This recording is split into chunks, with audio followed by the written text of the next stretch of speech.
really would love to go into wholeness now Mm. because it really is the pathway back to remembrance. All remembrance is a gentle returning to who we've always been. You know, we arrive into this human existence very whole, very perfect, very true to ourselves, and then life shapes us. And somewhere along the way, we forget our original thread and our purpose and what we came here to do. And alignment isn't something new to create, it's what we reclaim by unlearning and tending to our wounds and healing the parts of us that we're missing. And becoming whole again is how we remember. So how have you experienced finding your own wholeness, and how did that journey bring you back to your path of remembrance? Because you're living your purpose, right? So Yes. to me, you're someone who embodies wholeness.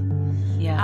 I would say I definitely do embody wholeness, but I have also learnt to be very okay with being a human being and very Yes. okay with the parts of me that I think I rejected because they are my ego. And I came to like this point, you know, because I think with a lot of the spiritual journeys, especially if you love Eckhart Tolle's work and consciousness and the study of consciousness and Deepak Chopra and all of these things, is it teaches us that we're not our ego. But actually what I have found to be my most groundedness in wholeness and coming home to myself is understanding that all of the parts of me are welcome. All of the parts of me are actually part of my wholeness, even the parts that aren't healed yet, because when I can accept myself fully and be okay with the very humanness that I am, as well as being very deeply connected to my soul, I feel like there is not a lot of resistance to alignment. When I start to make myself wrong for my very humanness, that's when I feel like I can get very out of alignment. And for me, aligning to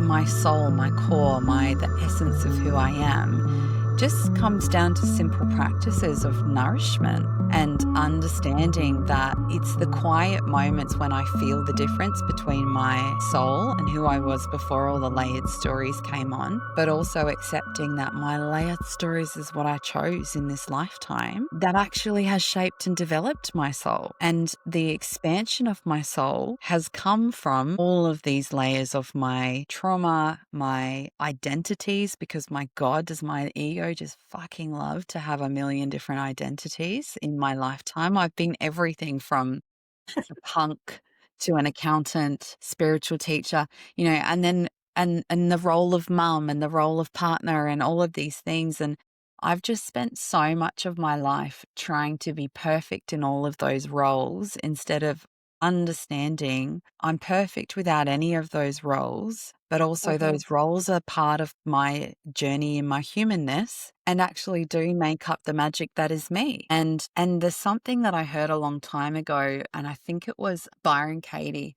and she said, that if you can understand this one statement, your life will change. And I was like, better be a good one. And it was, how do I know it should have happened? Because it did. If it was supposed to be different, it would have been. And I was like, oh, that in and of itself is a return home, you know, because that stops making everything that I've gone through wrong. And it starts letting me accept and love all the parts of myself, which I think is the moment where you do get to return home. Yes. Yeah. And the healing is the journey of learning to love and accept yourself, essentially. Yeah. To feel Yeah. the feeling of anger and love the anger and be okay with the anger, and to feel the feelings of sadness and be okay with the sadness and accept them. To understand that you came here as a human to feel all of these things. Yeah.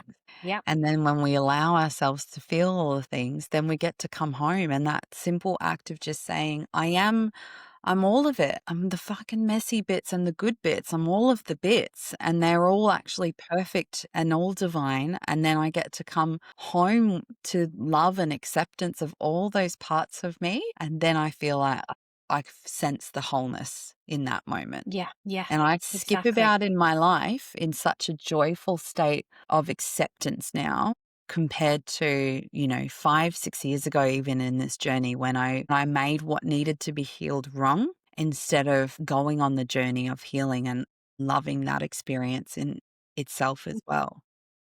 So Yeah. that's what I would say wholeness now feels like, but also helping people return home is really just helping people learn to love every aspect of their human experience, even the really messy ones. And I say that as a person who's been through a lot of trauma and has lived a million different lives. I really truly believe, how do I know it should have happened that way? Because it did, and if it was supposed to be different, it would have been. Yeah. And Yeah. it's not a toxic Absolutely. positivity, it's about No. handing it over to love and acceptance, I would say, more than Yeah. anything. Yeah.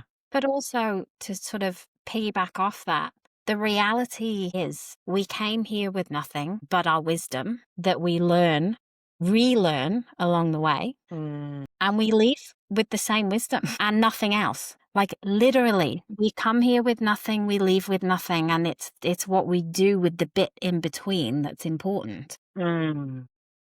And the important part of the bit in between is this: we signed up for everything that we are achieving as we come through. And that's the remembering, is remembering that, whether it's good, bad, or ugly, we are here to experience it. And, how you look at that, it will determine your path forward. Mm. And I know, you know, when John passed away, I thought that I had faced the grief head on. And months later, like something as simple as a song or a memory would just pull me, it took me such a long time to even be able to watch a video where I was hearing his voice, because it would pull me right back to that time. And I remember, when that would happen, I would sit and think, oh, this is such a setback. Like, I'm not moving forward emotionally through this. But what I actually came to realize is that, like anything, life was circling me back and giving me another opportunity to meet my grief with a new set of eyes and from a new viewpoint within myself, because I was, X amount of time had passed by. I'm a different version of me now as well. And it wasn't about going backwards. It was about being invited deeper into the healing. So how do you see the process of life looping us back and offering us second chances to heal? I mean, I've had millions of chances to heal things that I've avoided. Yeah. Life Yeah. gives me all kinds of things again and again and again. And I just think, Lemons, lots of lemons. yeah, I think also, like, some of us just signed up for freaking a lot of growth. Like, I have a Yes. friend, and we talk about his childhood, and he has like nothing going on, like nothing, Yeah. so minimal. And then I just tell like a fragment of my life story, and he's like, whoa, Wow. like, how are you even happy and joyful? And I think that some of us just signed up for a lot of trips around and cycles back around for a very bigger reason of expansion. I also think that we're the ones that love to tell the stories to help other people be okay with their stories. And so I think that I've had to come to terms with that. My life is going to give me so many cycles of things to deal with because I came here for a really great journey of expansion. Yeah. But that Yeah. often looks like repeating some of the most annoying and inconvenient things over and over again because I haven't actually given myself to like the space to heal things. And I would say I'm very skilled at just getting on with things, Yeah. just Yeah. getting on with things. And one of the greatest lessons I learned from grief 4 years after Trent passed away was I would just always hear the song that we always like would lay and listen to together. Oh no. That's Trent trying to play a joke on me. Or you would Wasn't hear, that? I would hear this song. And for, I would say the first 2 years after he passed, I chose not to listen to any music because it would it would give me an overwhelming feeling that I just couldn't. I couldn't enjoy music at all for Mm-hmm. the first couple of years. And then luck be have it that he likes to communicate from beyond his grave and share things opportunities with me to heal things. And I would always just randomly hear this Bon Iver song. And it took 4 years before I stopped turning it off or like removing myself when I would hear it. And I just wailed. I was just like, I'm just going to freaking cry my eyes out and feel the loss and feel the grief and feel the things that I've been trying not to feel with his absence. I was so angry. How dare you freaking leave me to navigate being a human without your friendship? You know, like I was very pissed off for a long time too. And there was just so many things that came up. And I feel like there's those cycles, right? Where the universe gives you little opportunities to just go deeper and feel and heal and navigate things. And then there's the other cycles where it's like the same freaking story, like almost Yeah. identical, same experience. And whether the universe brings that to us, God brings it to us, or we seek that out to repeat the things for our soul's expansion. I'm not entire. I think it's a combination of all of them, maybe. But there are times where I will experience like the exact same scenario. And I think that for me, it is asking yourself, what am I avoiding? Like in this experience, what am I avoiding? How am I abandoning myself? What am I pretending not to know? Because that's a huge one, right? What am I pretending not to know? And then from those things, you can start to do your healing work in whatever modality you want to work with, because there's so many beautiful modalities to heal. And I think it's just getting like saying to yourself, okay, in this moment, I'm instead of blaming that person for bringing this experience into my life, how can I take responsibility and ownership in this very moment to ask myself, what am I pretending not to know? What did I pretend not to see before before it happened? Where did I abandon myself in that process? And then where does the root cause of this actually come from? And can we go back to that moment and start to do the inner work on that? When did I stop allowing myself to speak up when I felt like someone was not validating me? When did that first start to happen? And I mean, I love not talk therapy and going back and just talking over and over again. I like to just kind of get to if I in a hypnotic state, in a trance state, where can I travel back in meditation or with someone, if I'm working with a hypnotherapist or even an energy therapist doing timeline therapy, where can I go back and actually figure out where this has come from so that then I Triggers. can deal with that, because that ripple effect will then continue on. If it resurfaces again, I'm not like, oh, I haven't healed it. I'm like, no, I've healed it, but this is my chance to step ahead of the game, identify that it's happening again, and choose differently for myself from my new empowered place of having healed and figured all the things out. Here's now another invitation. Sometimes, unfortunately, that invitation will come knocking around quite a few times. Multiple times. Many, many times. Yeah. Many Many, many times. times. But I think the key to Yeah. it is self-responsibility and owning your destiny of your own healing. Yeah. Yeah. I resonate with that so much. I feel like you've answered the next question, but I'm gonna go through it anyway. The grief and the loss for me was so all consuming that it was just something that I just couldn't step outside of. It was just my life. And even now, grief is something that so many people live with every single day. But what I've come to notice over time is that when those waves resurface, there's always something underneath them. And I found which is what you've just answered, when I shift from what's happening into why now, it opens a new doorway and it helps me to see what is this moment inviting me to heal that I still haven't healed, or what is it that I need to notice, or what is it that I need to integrate.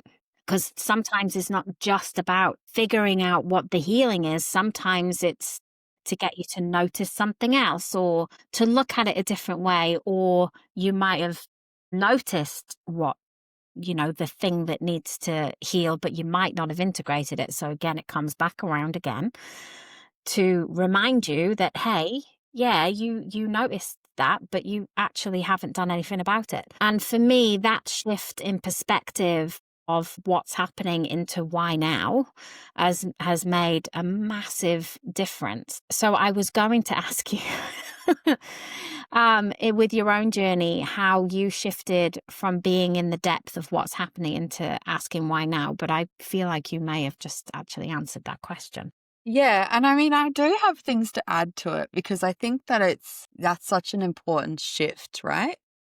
Yeah. But something that I've learned, I mean, you cannot avoid pain. You have to go through it. You have to Mm, experience all the facets of it. And we want to, especially with emotion, and this is not relating to grief because I feel like grief's different. It requires a lot more of you. Stepping out of grief for a moment and looking at a generalized emotion that you might be having, it's like instead of judging it, it's almost like you don't want to avoid or overindulge. And you want to sit in this middle space where you're like, I'm just going to get curious. Like, I'm just going to get really curious and start to ask the questions of the why. What's it teaching me? What's it here for? And it yeah. becomes this interesting little area of playing around in. I think with grief, it's slightly different because actually the feeling of grief is so much harder to navigate and process. So, in that space, I think that there's a lot more going through than with other emotions. And so you have to be more in the grief and more of the experience of the grief. It's a lifetime experience, right? But even then, I still think it's the curiosity that makes it not wrong, right? Because I think that's the thing with healing that so many people get caught up in is that, you're not here to fix yourself. You're actually perfect, divine, and beautiful, but you're here to get curious about things that can be shifted and released so that your experience of life is more on your terms, is more in your own essence. And I think the curiosity can be such a great gateway into that level of expansion without, actually, you were the one who said this to me one time, and I will mention it, but it's like without the overindulgence into it, where it now becomes your identity and healing is your identity, and you're just like too far in it that you can no longer participate, with your children or in your life. And because I think there's space for both. Sometimes there's not, and you Yeah. just need to go through your dark night of the soul and hide away. But most of the time, I think, you need to still function and do those things, but you don't want to shut it down either and push it deep into the body. So the curiosity does give us the space. And one time, and I tell this to so many people, I think it was when you were on my podcast, you said, there's a black hole in your heart where grief lives, and you sit on the edge of that and you don't want to jump right in and be lost in it and swimming in it. You want to just allow yourself to dip your legs in and your toes in Yeah. and Put your legs experience in. and feel and go through that feeling of it and experience it, but still being able to sit on the edge. So when you want to step out, you can. And I tell this to so many people because I think it's so valuable for grief, but for any emotion. Yeah. Anything where it's incredibly painful, Yes. Yes. revisit the feeling, whether Yes. it's trauma, whether it's grief, whether it's pain. Yes. It's especially with grief, because grief does feel like there's a big hole in your heart. Like there's no other way that you can possibly describe that feeling other than there is a literal, very deep black hole that's and it's because the person is missing, right? That's Mm. connected to that part of your heart. And the only way, especially early on, that I could not cocoon my very broken heart with, layering it with emotion so I didn't have to feel it, Mm. was observing that black hole and sitting on the side of it. And this is, my kids, my beautiful kids, had to experience such trauma at, young ages. Alfie was 9 and Ruby was 14 and Ava was 16. But, really profound ages. Alfie being a boy going into his preteen years, he really needs his dad. And the girls, dad was like, for all of them, dad was superhero. So trying to guide them into a place of safety of feeling, because it's really easy to, put a very metal object around your heart so you don't, so it's protected and you don't have to feel what's coming out, is to sit on the side. And this is the exact analogy that I used to work with them with. You're sitting on the edge of the hole. You don't want to fall in there because you're not going to come back out. You're not going to come back out this person. And the only reason that is there is because the exceptionally significant human that's missing from our everyday existence. And you have a choice in grief. You have a choice to fall in and let that hole completely consume every part of you, or you can choose to sit. You can't avoid it. So that's where the analogy of sticking your legs in and dipping your toes in it comes from, because you have to observe it. You have to, if you ignore it, it gets bigger and it gets vaster, it gets wider, and it gets longer, deeper. So sitting and observing it and knowing that it's there then gives you the ability to choose what you put into it, what you feed into it. And you're either going to feed yourself, which is consuming, or you can put your love, and you can put your memories, and you can put all the things that you love about the person that's missing back in there. And that's not something that happens overnight. Like, it's not something that you can observe and, just put everything in and then that's okay. You grief is done. You're never going to stop grieving. Grief is just, it's part of life. And it's, yeah, you mentioned it earlier, being the observer of it is much less traumatic than being all consumed by it. Yeah. And Yeah, you so can that's still, by the analogy. yeah, and you can still be, a participant in the feelings of that from that space as Yeah, well. yeah, And I think absolutely, sometimes absolutely.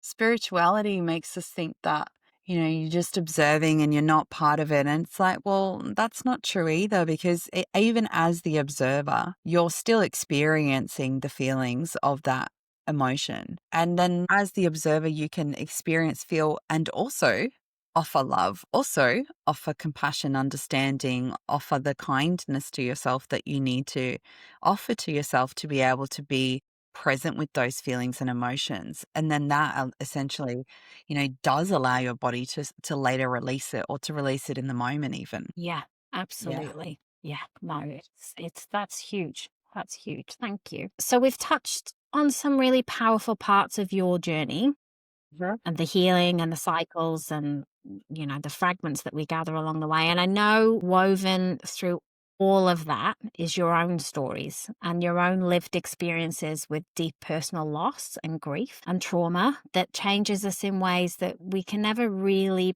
prepare for. And I'd love to honor that part of your story here. Mm. So, can you share what shifted for you in your moment of loss and what changed you during your grief? What changed in you during your grief? Because we never come out the same person. Yes. I did not experience loss as a child. Death was Same. not something that I experienced. Death was not something that was spoken about, was not, yeah.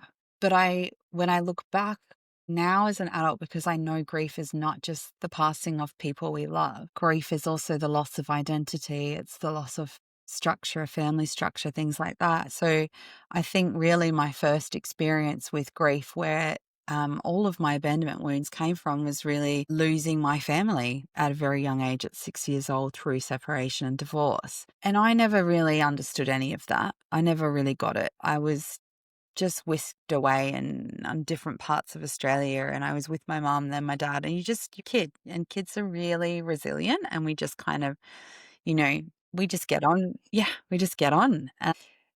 Fast forward to, later in life, when I started to, when I lost my my grandmother, I didn't really fully understand grief then either, because I was a drug addict at that time. And I think I just was like, okay, like she passed away, but I wasn't really close with her. And I never really experienced an understanding of what grief was then. I didn't really understand death then either. And I just was out partying. So I just avoided any of it anyway. I mean, she would visit me in my dreams and Mm. beautiful moments in my dreams around that time. But again, I was very squashing a lot of my connection to spirit back then. And so my first proper experience of grief was when I was pregnant and I lost my baby at 13 weeks. And I was working a lot. I was very busy. And I remember I knew something wasn't right. And I remember going to the appointment and them checking for a heartbeat and not being able to hear or find the heartbeat. And I just kept thinking, what is that sound? Like, what's that sound? And then realizing that sound was me and I was screaming and in so much pain. I left that room and I was like, all right, I'm just going to buy a bottle of wine and a packet of cigarettes and sit and just feel my feelings and drink my wine and cry and smoke and I'll be fine by like tomorrow. And I think had my operation and drunk a lot of alcohol, smoked a lot of cigarettes, and then it was Mother's Day the next day. And I remember just going out, drinking champagne and just pretending like I was fine and going back to work on the Monday, like this happened on the Thursday, back to work on the Monday. And I was driving the car home and I just heard a voice say like, pull the car over. And I pulled the car over and it hit me. The grief hit me and I screamed and sobbed. And I remember placing my hands over like I'm alone in my car and I'm placing my hands over my mouth so that I'm not loud, so that I don't make any noise, like don't make any fuss. And I remember just wiping my eyes and just saying like, you've just got to get on with it. And like pulling my car out and driving. And I know that that's a learnt behavior from my Scottish family, right? You just push it down and you get on with it. And then so I didn't deal and feel my grief. I just squashed it down. And then the second time I experienced grief was when I was pregnant with my daughter. So I had pattern after that pregnancy. I had my rainbow baby. Then I had my next pregnancy and I was 6 months into my pregnancy and I just got a phone call from my best friend and she just said, Trent's dead. And I was like, what are you talking about? And I was groggy and tired and I'd just woken up and very confused. And she said, please just go and look at his Facebook. And I looked at his Facebook and there's all these people pouring out their love for this beautiful human that was no longer with us. And I just remember putting the phone down and then laying on the tiles and thinking, what is that sound? Like, what is that sound again?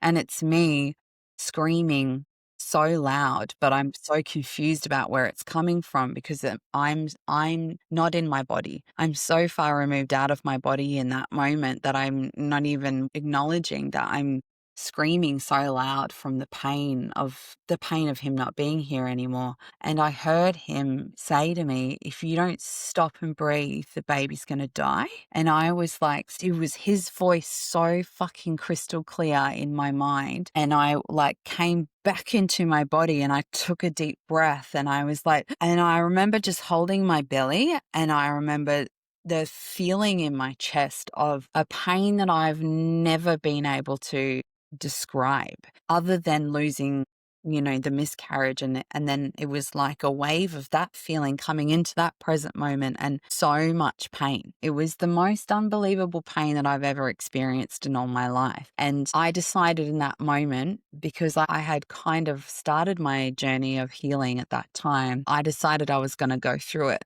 and I wasn't going to avoid it and I wasn't going to shut it off. And I wept. I just wept constantly. And I still, there are moments where he guides me now and I feel so connected to him and I feel like he brought me Tim, my partner now.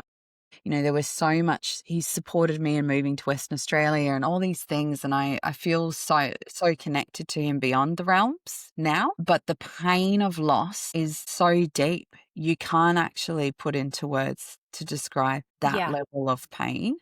And this is not someone who I was married to. This was a friend of mine who I actually had distanced myself from because I knew that I secretly was in love with him. So I had 2 years of distancing myself, but nothing changed like, nothing minimized that level of pain. It was just so brutal. Feeling that came in waves, and I had a baby who came out with all of the grief. She screamed for 2 years for me as well, and we went on a healing journey together. And yeah, so they were the two times that I lost greatly in my life. But the third time I lost was the loss of my family, and that I did not deal with very well. I was very deep into my spiritual journey and I reverted back to old habits of drinking wine. I hadn't been drinking wine for 4 years and I went straight back there when I separated. I thought I had it all figured out. We were consciously uncoupling, we were talking and feeling the feelings. And I moved to Perth and I moved into my house on my own. And I felt so sad when my children went to my co-parents' house that I just drank wine. And it took 6 months of that before I was like, dude, what are you doing? Like, you know better than this. Like, it's time to heal and feel and collect all those fragments of yourself that you've just abandoned in the last 6 months. And which I did was a long journey. And you know what, Nicola, every single second Monday I do the handover with my kids and they go to Yeah. dad's house. And every Monday I get to feel grief. And every Monday it's a whole day and I can do beautiful things and work and go for walks. And, you know, if you talk to my partner, he knows it as well. Like that's the day that I get to revisit the grief again. And Yeah. I've learnt to be in partnership with grief for the reason that Yes. I can't escape it because it revisits me every 2 weeks when I have to get Yeah. with my kids, you know, and losing, you know, they're still here, but I lost Yeah. my family and I No, I have a get new that. family with my partner, but I miss 50% of their life, you know? And Yeah. Yeah. it's a different kind of grief, but it's an entirely new different kind of pain because Yeah.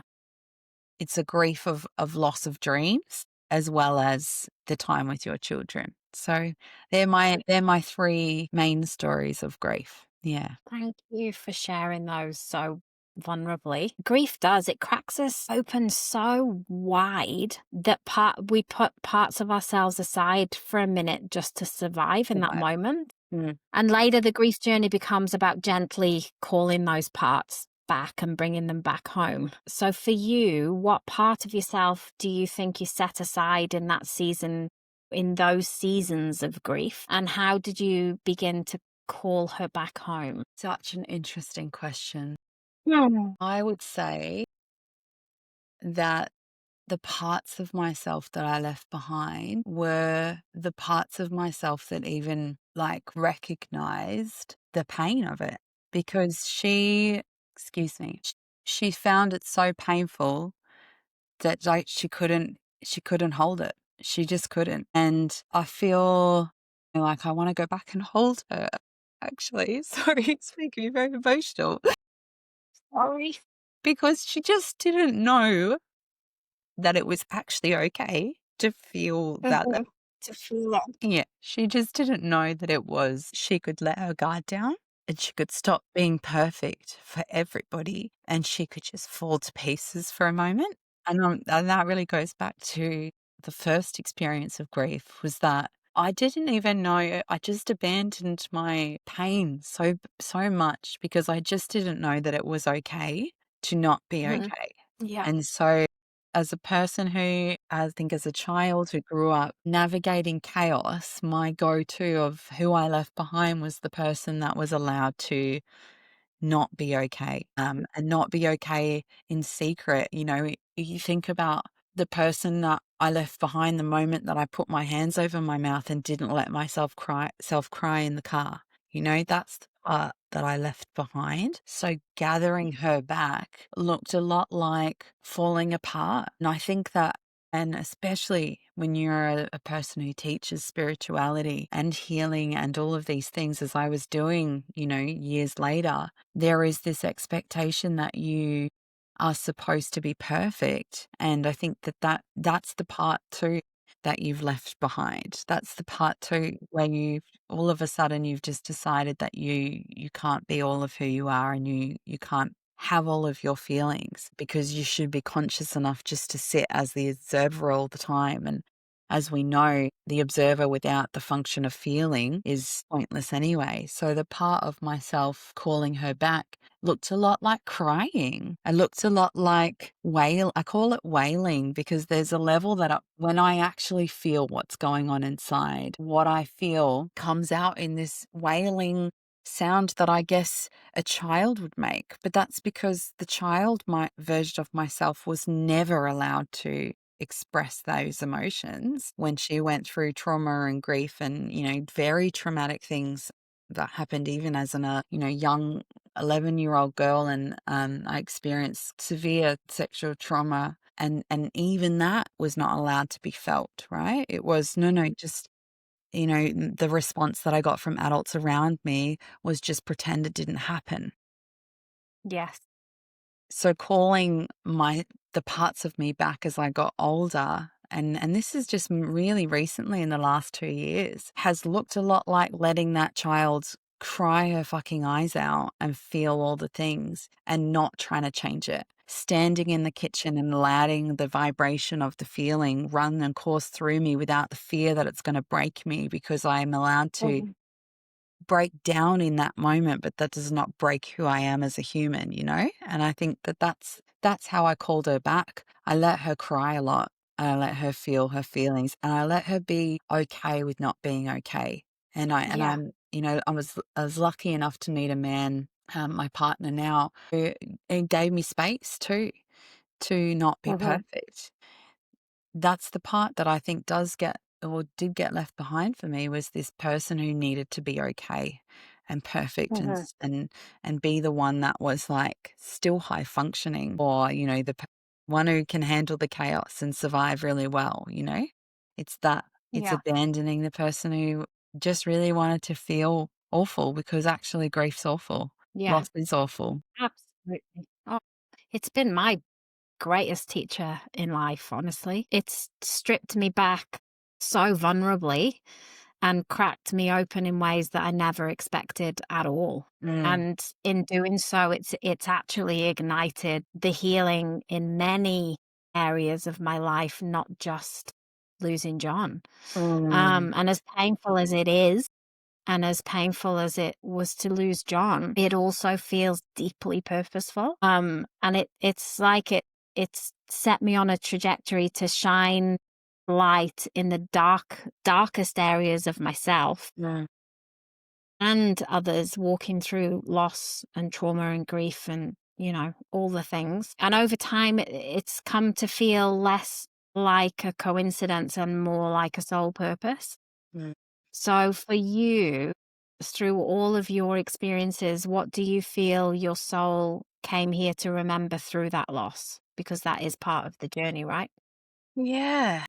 I think that I not even think, I know that all of the grief that I've experienced, the loss that I've experienced, but all trauma really has come to this very purpose of being of service to others at the end of the day. And remembering that part of myself went through all of those things to give me the gifts that I have, which is being able to sit with another human being in their pain and their emotion, and not try to change it, and not try to do anything, and be of service just to witness them in their stuff. It's almost like I had to go through everything I've been through and learn to witness myself, so that I can then be of service to witness others in their own space. And I think that, I mean, many things my soul came here to learn, but I think that's a really big one.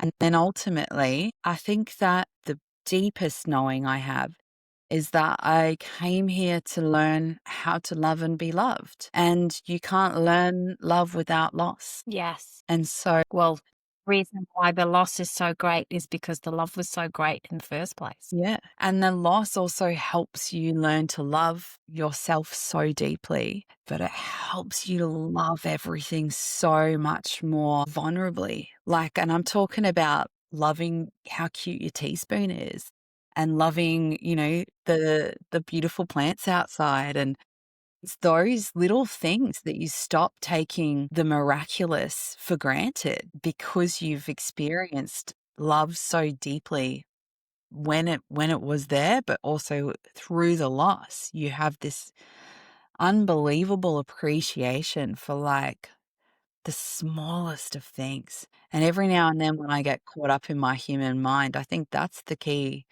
to remember the most through loss is that, what an incredible experience it is to be a human being and how lucky I am that I get to experience love in not just the big ways through romance and children, but like for all of it. Like, and also the love for, um, the pain too, right? Because the interesting thing is when you do the healing work, eventually you can get to this place where you have such a deep love for the pain that you experienced because you can see all the wisdom it's provided you as well. Absolutely. Absolutely. Thank you for sharing that, Kerry. As we come to the final part of the conversation, I'd love to turn the focus onto the listeners. There may be people out there who have never heard healing spoken about in this way, or who are quietly walking their own path alongside us as well. So for someone listening right now who feels like they've lost a part of themselves, what would you say to them? I would say that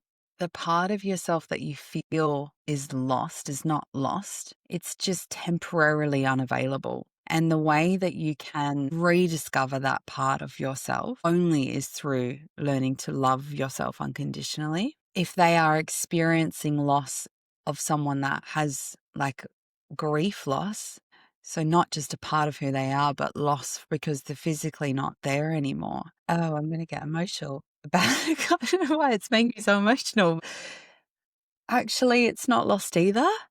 And you have this beautiful connection forever to that person, and that never goes away through any dimension, time and space. And the loss and the separation is temporary as well. It's not lost Yes. forever. That too Yes.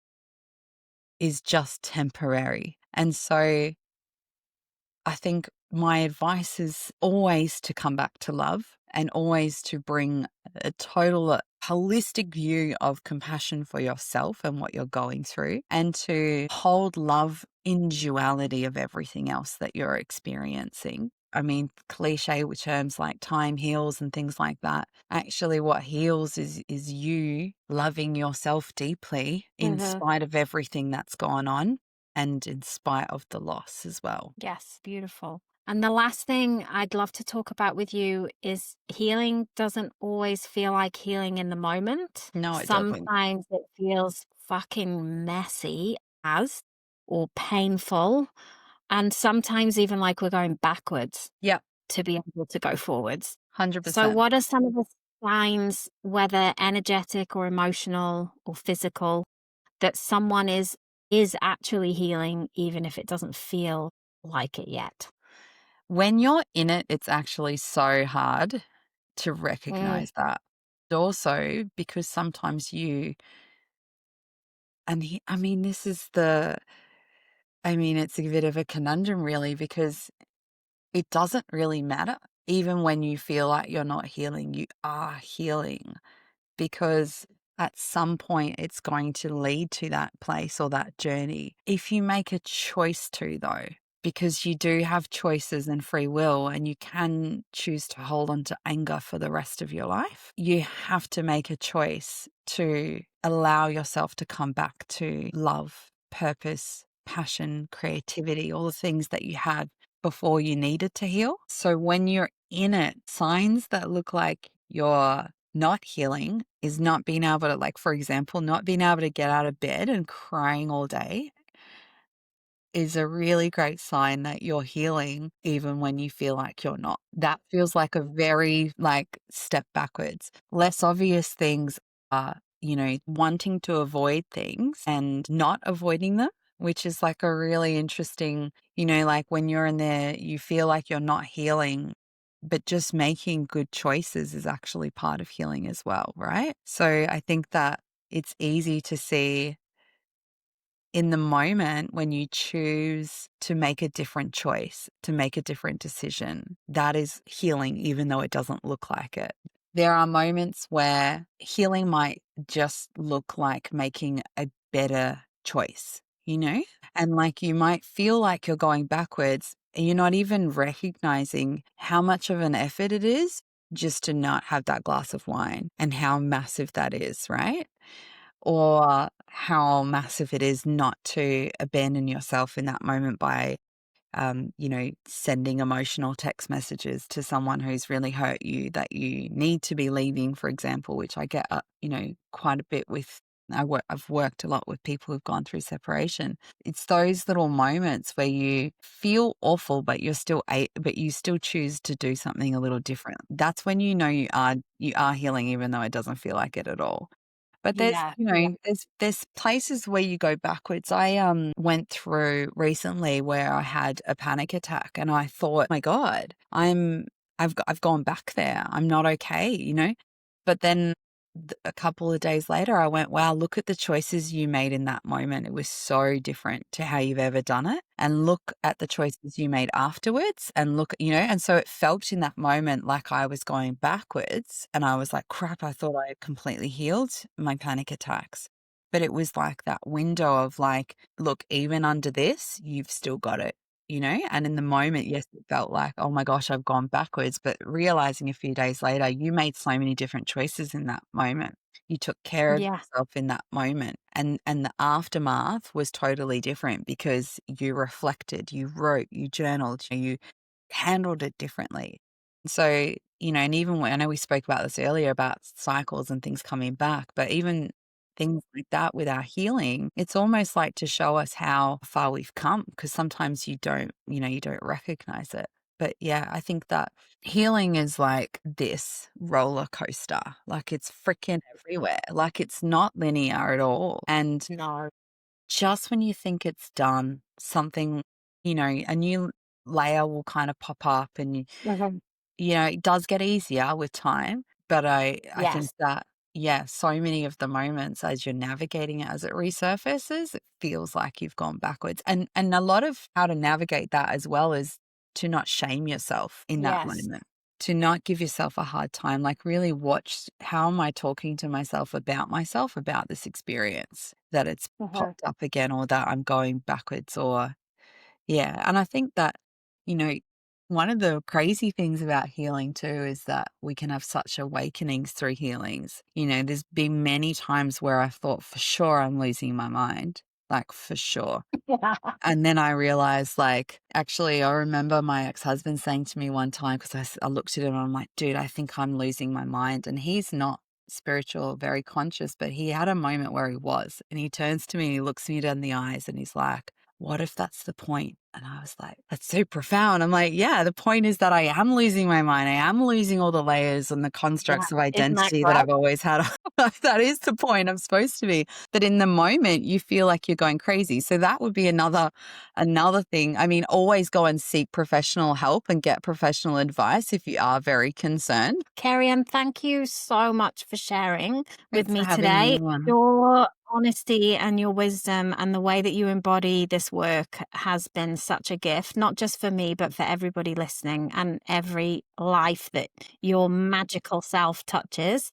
Thank you. We've traveled through so much together in this episode, from how grief cracks us open and the fragments of ourselves that we gather back on the path to wholeness, to the cycles of healing that keep circling round us till we're ready to feel them. And we've touched on the role of the body and the importance of remembrance and the deeper invitation that sits underneath our pain. And I thank you so much, honestly. I'm so honored to have you on the show. And for our beautiful audience, I hope you take away the reminder that you are not broken. Every part of you is actually still here, and it's just waiting for the right moment to be met with love. Mm. Healing isn't linear and it doesn't have to be rushed. And it is just a gentle journey of remembrance and gathering yourself home and walking gently with what life is asking you to feel. So before we close, Kerriann, can you share with our listeners where they can find you and tune into more of your incredible work, please? Absolutely. So the best place to find me is on Instagram and Substack. So Instagram at Kerriann.Mackenzie, and then on Substack you can find me at The Rebellion of Love, or you can visit either of my websites, therebellionoflove.com or mysticbooksandbusiness.com. Thank you so much, Kerry. Thanks for Honestly, having me on. brilliant. I love talking to you. And for the listeners who don't know, we used to just talk about like this in a salon together when I'd get my hair done. I used to have to block out about 6 hours just because the first 2 hours before even touching your hair was just ribbing shit. Yeah. Literally. And for Yeah. anyone else that was in the shop, they would just be sitting there like, "What? Who are these people? Yeah. Where have they come from?" You have But, just been you know, such a huge person of influence in my life, and I'm so grateful for you. And I feel so honored as to be to on the you. show. And I really, really, really just know that you are bringing such amazing things to this area of grief. And I think it's so important. And it's horrifically sad and awful what you have been through. And I just know there is such a bigger vision and a bigger purpose from all of what you've gone through that's going to help so many people. And I'm so grateful that you are sharing this work with the world. Thank you. Thank you, lovely. I love you. I love you too. Thank you. All right, guys, thank you for listening, and we'll see you on the next episode.